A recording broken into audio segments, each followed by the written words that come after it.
तो कौन कौन से सरफेस होते हैं? तो यहाँ पे मैं बात करूँ, टोटल सरफेस होते हैं कितने? 6 फेसेस होते हैं।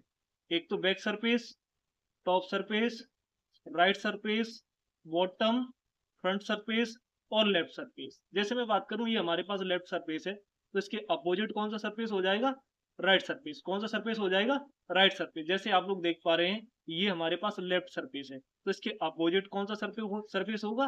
Right surface. मेरे को ये टॉप सरफेस है, तो इसके अपोजिट कौन सा सरफेस हो जाएगा? Bottom surface. जैसे आप लोग देख भी पा रहे होंगे, ये हमारे पास टॉप सरफेस है, ये वाला कौन सा सरफेस है? टॉप सरफेस है, तो इसके अपोजिट में कौन सा सरफेस हो जाएगा? बॉटम सरफेस हो जाएगा। ऐसे में बात करूं, ये कौन सा सरफेस है? Front surface.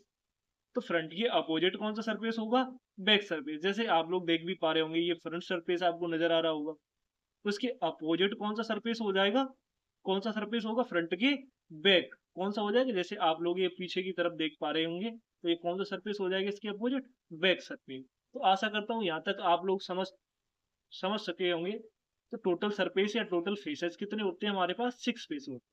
इसका एक सिंपल सा एग्जांपल है, आप जो है लूडो वगैरह खेलते होंगे, तो आपको डाइस डाइस नजर आता होगा, तो इसमें आपने डॉटों की संख्या आपको नजर आती होगी, वो आती होगी 6। ज्यादा से ज्यादा आपको कितने डॉट मिलते हैं? एक फेस पे 6 ही मिलती है। किसी फेस पे आपको एक डॉट मिलेगा, किसी पे दो, किसी पर तीन, किसी पर चार, तो किसी पर पांच और किसी पर छह। छह से ज्यादा डॉट आपको कहीं भी देखने के लिए नहीं मिले होंगे किसी भी पासे में। तो इसी प्रकार हमारे पास जो है फेसेस की संख्या या सरफेस की संख्या कितनी होती है? 6 होती है। अब मेरे को एक डाइस में कॉर्नर्स की संख्या कितनी होती है? कॉर्नर्स की संख्या होती है, वो होती है 8। कौन कौन से कॉर्नर्स देख पा रहे होंगे?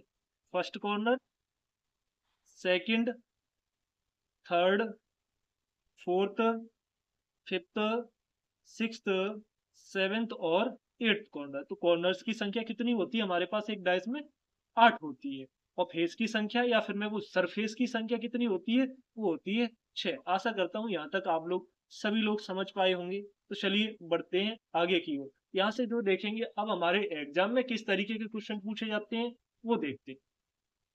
तो स्क्रीन पे आप लोग देख पा रहे होंगे कौन कौन से टाइप के क्वेश्चन पूछे जाते हैं, वो देखते हैं सबसे पहले। तो यहाँ पे अब मैं बात करूँ टाइप नंबर फर्स्ट। आपको एक पासा दिया जाएगा। कितने पासे? एक पासा दिया जाएगा, वहां से प्रश्न पूछ सकता है। आपको दो पासे देगा, वहां से प्रश्न पूछ सकता है। और दो से ज्यादा भी पासे दे सकता है, मोर देन 2 डाइस। दो से ज्यादा पासे होंगे तब क्वेश्चन के साथ कैसे डील करनी है वो भी हम देखेंगे। और जो चौथा टाइप बनता है वो बनता है आपका ओपन डाइस। कौन सा?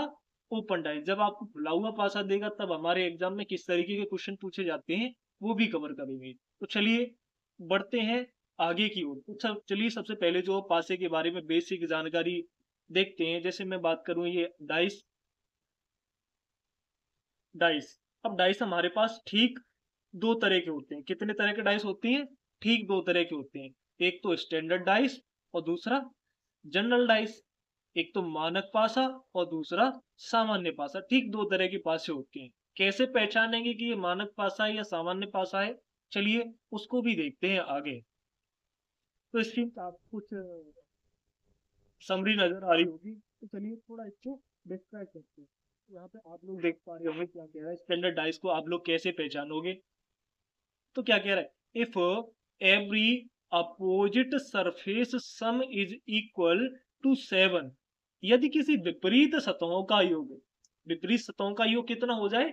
7 हो जाए, तो पासा कैसा कहलाएगा? Then the dice is called standard dice. तो वो पासा कैसा कहलाता है? मानक पासा कहलाता है। ठीक है ना? क्या कह रहा है? इफ वेबडी, यदि प्रत्येक विपरीत सतह पर योग कितना हो? 7 के बराबर हो, तब इसे हम क्या कहेंगे? मानक पासा कहेंगे। क्लियर है ना? तो ऐसे ही मैं यहाँ पे कुछ आपसे बेसिक क्वेश्चंस करना चाहूंगा। जैसे मैं कहूँ ये 6 है, इस वाले सरफेस पे आपको कितना नजर आ रहा है? 6 नजर आ रहा है। तो 6 का मैं आपसे अपोजिट पूछना चाहूंगा, तो बता पाओगे कि आप लोग आसानी से बता सकते हो। यहाँ पे थ्योरी में कह रहा है कि जो है, if every opposite surface sum is equal to 7, opposite surface का सम कितना है? 7 है। तो ये 6 दिया है, तो इसका अपोजिट कितना हो जाएगा? 1 हो जाएगा। 6 और 1 7, अपोजिट सरफेस का सम 7। यहाँ से मेरे को कि भाई मुझे 2 का अपोजिट बताओ। आप लोग क्या बताना है? 2 का अपोजिट। तो आप तुरंत बता दोगे क्या हो जाएगा? 5, क्योंकि स्टैंडर्ड डाइस में अपोजिट सरफेस का सम कितना रहता है? 7। ऐसे ही मैं यहाँ पे 3 का अपोजिट जानना चाहूँ तो आप लोग एकदम आसानी से बता सकते हो क्या हो जाएगा 4, क्योंकि स्टैंडर्ड डाइस में अपोजिट सरफेस का सम कितना रहता है 7 रहता है। तो चलिए मैं बात करूं जो है स्टैंडर्ड, आशा करता हूं कि आप लोग जो है स्टैंडर्ड डाइस समझ चुके होंगे। तो चलिए बढ़ते हैं जनरल डाइस की ओर। तो यहाँ पे आप लोग देख पा रहे होंगे क्या कह रहा है, if any two adjacent surface have sum 7, अगर किसी दो निकटवर्ती सतहों का योग कितना होता है 7 होता है, then the dice is called general dice, सामान्य पासा। यदि 7 की सतहों या फिर मैं कहूं निकटवर्ती सतहों का योग कितना हो 7 हो, तब इस पासे को हम क्या कहेंगे सामान्य पासा कहेंगे। जैसे कैसे, आपको जैसे कोई भी पासा दिखाई दे रहा है, इसमें आपको दो निकटवर्ती सतह देखनी है, जैसे आप लोग ये वाली सतह देख पा रहे होंगे, तो दोनों का सम कितना है 7 है। तो ये कैसा पासा हो जाएगा सामान्य पासा हो जाएगा, जनरल डाइस हो जाएगा। शायद अब भी आपको कोई डाउट रहा हो तो इसको एकदम बेसिक इजी तरीके से क्लियर करता, कैसे क्लियर करना है वो देखना है। कैसे पहचानोगे कि साधारण है या फिर मानक है, इसके लिए आपको सिंपल सा है, कुछ भी नहीं करना है। आपको डाइस देखना है, डाइस में अगर आपको कोई दो सरफेस देखते ही कोई किसी भी डाइस हो कोई भी डाइस हो, तो उसमें आपको देखते ही दो सरफेस का सम कितना मिल जाए 7 मिल जाए, देखते ही सम 7 मिल जाएगा, तो वो कैसा डाइस हो जाएगा, वो हो जाएगा डाइस जनरल डाइस, क्योंकि हमें देखते ही पता चल रहा है। और देखते ही आपको ये सम सम जो है 7 ना मिले, तो वो कैसा डाइस हो जाएगा, वो डाइस हो जाएगा स्टैंडर्ड, क्योंकि हमें देखते ही नहीं मिल रहा है, तुम्हारे लिए कठिन है, तो कठिन हुआ तो कैसा हो जाएगा स्टैंडर्ड डाइस। अगर देखते ही साथ मिल जाएगा सम, तो कैसा हो जाएगा सिंपल सादा डाइस हो जाएगा, जनरल डाइस हो जाएगा। तो यहाँ पे भी मैं अपोजिट निकालना चाहूँ तो चलिए यहाँ पे अपोजिट कैसे निकालेंगे। जैसे मैं आपसे पूछना चाहूँ कि मुझे बताइए कि यहाँ पे 3 का अपोजिट बताइए, तब 3 का अपोजिट आप आसानी से बता सकते हो। जो हमें सरफेस, ध्यान रखना जनरल डाइस में क्या होता है, जो सारी की सारी सरफेस हमें नहीं दिखाई दे रही है वो सारी की सारी अपोजिट हो सकती है। क्या क्या अपोजिट हो सकती है, 2 नहीं दिखाई दे रहा अपोजिट हो सकता है, 4 नहीं दिखाई दे रहा अपोजिट हो सकता है, 5 नहीं दिखाई दे रहा है वो भी अपोजिट हो सकता है। ऐसे में आप लोगों से पूछूं कि भाई 3 नहीं, अब मुझे बताओ 1 का अपोजिट बताना है, तो जो दिखाई नहीं दे रहे हैं वो सारे के सारे अपोजिट हो सकते हैं। क्या हो सकता है 2, 4 या 5। मैं आप लोगों से जानना चाहूंगा कि मुझे बताओ 6 का अपोजिट, जो हमें दिखाई नहीं दे रहा है वो सारे के सारे क्या हो जाएंगे अपोजिट हो जाएंगे। तो आशा करता हूँ सभी लोग समझ चुके होंगे। चलिए एक बार इसको रिपीट और करता हूँ। देखो सिंपल सा तरीका है, कुछ भी नहीं करना होता है। यहाँ पे हमें जनरल डाइस देखते कोई डाइस देखना है, अगर देखते ही सम 7 मिल जाए दो सरफेस का तो जनरल होगा, अगर ना मिले तो स्टैंडर्ड डाइस होगा। जनरल डाइस में प्रॉपर अपोजिट नहीं निकाल सकते, जो हमें दिखाई नहीं दे रही है वो सारी की सारी सरफेस अपोजिट हो सकती है। और स्टैंडर्ड डाइस में अपोजिट सरफेस का सम कितना होता है 7 होता है। तो चलिए बढ़ते हैं इससे आगे की ओर। अब हम कवर करेंगे टाइप 1। टाइप 1 वो हमारा क्या था 1 डाइस, क्या था टाइप 1 में 1 डाइस। अब यह जो एक पास से किस तरीके के हमारे एग्जाम में क्वेश्चन पूछे जाते हैं वो कवर करेंगे, और सारे के सारे क्वेश्चन प्रीवियस ईयर्स होंगे। चलिए बढ़ते हैं आगे की ओर।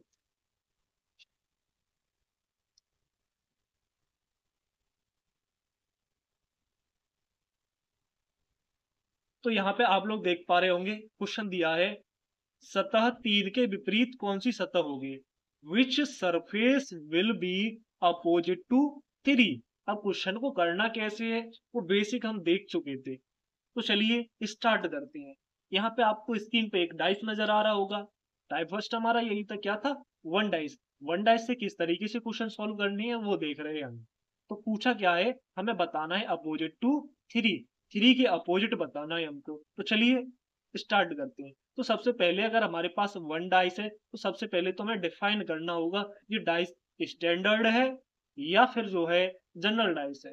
तो यहाँ पे आप लोग देख पा रहे होंगे ये डाइस कैसा है, मैंने कहा देखते ही सम 7 मिल जाए तो जनरल डाइस होगा, अगर देखते ही सम 7 ना मिले तो कैसा होगा, तो होगा सम ना मिले तो होगा स्टैंडर्ड डाइस, और देखते ही सम मिल जाए तो कैसा होगा जनरल डाइस। तो यहाँ पे आपको सम 7 मिल रहा है कि नहीं टू सरफेस का, एनी टू सरफेस का सम 7 है नहीं है, तो ये कैसा डाइस है, ये डाइस है स्टैंडर्ड डाइस। तो सबसे पहले तो हमें डाइस को डिफाइन करना होगा कैसा है, तो ये डाइस है स्टैंडर्ड डाइस। रीजन क्या है, क्योंकि हमें देखते ही सम 7 नहीं मिल रहा है, और स्टैंडर्ड डाइस में अपोजिट अपोजिट सरफेस का सम कितना होता है अपोजिट सरफेस का सम कितना होता है? 7 होता है। कितना होता है? 7। ये हम कवर कर चुके हैं। तो यहाँ पे पूछा क्या है, हमें 3 का अपोजिट बताना है। तो अपोजिट सरफेस का यदि सम 7 रहता है तो 3 का अपोजिट क्या हो जाएगा? बेसिक सी बात है, 4 हो जाएगा। तो चलिए बढ़ते हैं। आशा करता हूँ ये क्वेश्चन आपको समझ आ चुका होगा। तो चलिए बढ़ते हैं क्वेश्चन नंबर सेकंड की ओर। क्वेश्चन नंबर सेकंड में पूछा है कि सतह 5 के विपरीत कौन सी सतह होगी? विच सरफेस पूछा है क्वेश्चन नंबर सेकंड में। सतह 5 के विपरीत सतह बतानी है हमको। Which surface will be opposite to surface 5? Surface 5 के अपोजिट। किसके अपोजिट? हमें बताना है सरफेस 5 के अपोजिट। किसके अपोजिट बताना है हमें? 5 के अपोजिट बताना है। तो चलिए बताते हैं। सबसे पहले अगर हमारे पास 1 डाइस है तो सबसे पहले हमें डाइस को डिफाइन करना होगा, ये कैसा डाइस है। तो यहाँ पे आप लोग देख पा रहे होंगे 4 5 6। क्या देखते ही सरफेस का सम 7 मिल रहा है? टू सरफेस का नहीं मिल रहा है। तो ये कैसा डाइस होगा? ये डाइस हो जाएगा स्टैंडर्ड डाइस। और स्टैंडर्ड डाइस में अपोजिट सरफेस का सम कितना होता है? 7 होता है। तो यहाँ पे मैं पूछा गया है 5 का अपोजिट। तो 5 का अपोजिट क्या हो जाएगा? 2। एकदम बेसिक है, कोई बात समस्या वाली बात ही नहीं है, एकदम आसानी से कर सकते हो। और यहीं से आप एग्जाम में क्वेश्चन पूछे जाते हो, ये सारे के सारे क्वेश्चन पूछे गए। तो चलिए आगे कवर करते हैं। पूछा है आपसे question number third. Question number third में आपसे पूछा है कि सतह 5 के विपरीत कौन सी सतह होगी? Which surface will be opposite to 5? हमें यहाँ पे भी 5 के अपोजिट बताना है। तो आप लोग डाइस देख पा रहे होंगे। इस डाइस में आपको टू सरफेस का सम कितना मिल रहा है? देखते ही आपको मिल गया 7। तो सबसे पहले हमें ये डिफाइन करना होगा कि ये जो डाइस कैसा है। अगर मैंने आपको बताया था कि हमें देखते ही सम कितना मिल जाए, टू सरफेस का 7 मिल जाए, तो वो डाइस कैसा हो जाएगा? जनरल डाइस हो जाएगा। कैसा डाइस हो जाएगा? General dice. और क्या जनरल डाइस में हम प्रॉपर अपोजिट निकाल सकते हैं? नहीं निकाल सकते। मैंने क्या कहा था कि जो है, जो सरफेस हमें नहीं दिखाई दे रही है वो सारी की सारी क्या होती है? अपोजिट होती है। तो मैं पूछा है यहाँ 5 का अपोजिट पूछा है। क्या पूछा है? 5 का अपोजिट पूछा है। तो जो सरफेस हमें दिखाई नहीं दे रही है वो सारी की सारी अपोजिट हो सकती है। क्या क्या दिखाई नहीं दे रहा है? 1 नहीं दिखाई दे रहा है, 2 है, 3 नहीं दिखाई दे रहा है, 4 भी नहीं दिखाई दे रहा है। तो 1 3 और 4 ये क्या हो सकते हैं? अपोजिट। तो ऐसा कौन सा ऑप्शन है हमारा? B option. तो इसका राइट आंसर क्या हो जाएगा? B option. आशा करता हूं यहाँ तक आप लोग सभी लोग समझ चुके होंगे। तो चलिए इससे आगे टाइप नंबर सेकंड, वो है हमारा टू डाइस। इसको कवर करेंगे हम जो है नेक्स्ट क्लास में। Thank you.